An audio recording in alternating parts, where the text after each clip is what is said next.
28 anibersaryo ng EDSA People Power Revolution noong panahon ng yumaong Ferdinand Marcos Sr., sinabi ni Attorney Salvador Panelo na hindi ito malayong maulit sa administrasyon ni Pangulong Bongbong Marcos. Kung bakit, alamin natin sa balita ni Hannah Jane Sancho. Dapat talagang maulit. Malaki ang manong posibilidad na maulit ang EDSA People Power noong February 25, 1986 sa ilalim ng pamumuno ng yumaong Ferdinand Marcos Sr. sa kasalukuyang administrasyon ng nakababatang Marcos sa si PBBM. Ang pananaw na ito ni Attorney Salvador Panelo ay dahil na rin sa mga kinakaharap na suliranin ng bansa. Ngayon, there appears to be a creeping discontent sapagkat ang 31 million Filipinos na bumoto sa ating presidente ay nabudol ang 31 milyong bumoto.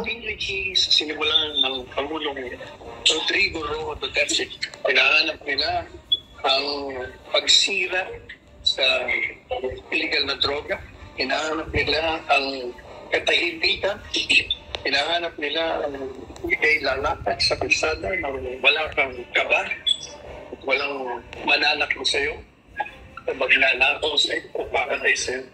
Hinahanap nila ang pang-araw na pagkain sa mesa. Ang mababang presyo, madalit sabi, mukhang nagkakaroon na naman tayo ng problema. Sinabi ni Panelo na noong panahon ng yumaong Marcos, nagkaroon di umano ng korupsyon at problema sa ekonomiya at sistemang politikal ng bansa na nag-udyok sa sambayanang Pilipino. Tama man o mali na palitan ito sa pwesto. Bukod sa mga problema ngayon sa bansa, batid din daw ng maraming Pilipino na mas inuuna ng mga nakaupo sa pwesto ang kanilang pangsariling interes kaysa tugunan ng pangangailangan ng mas nakakarami.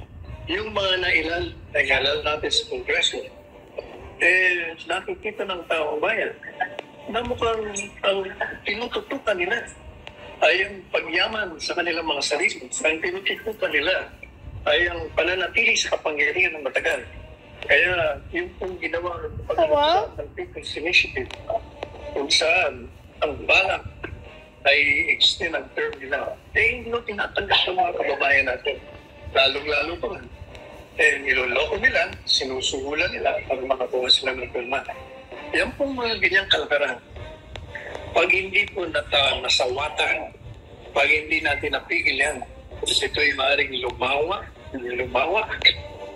at magkaroon ng hindi mapipigilang discontent na siyang magiging mitsa ng isa na namang pag-aasat.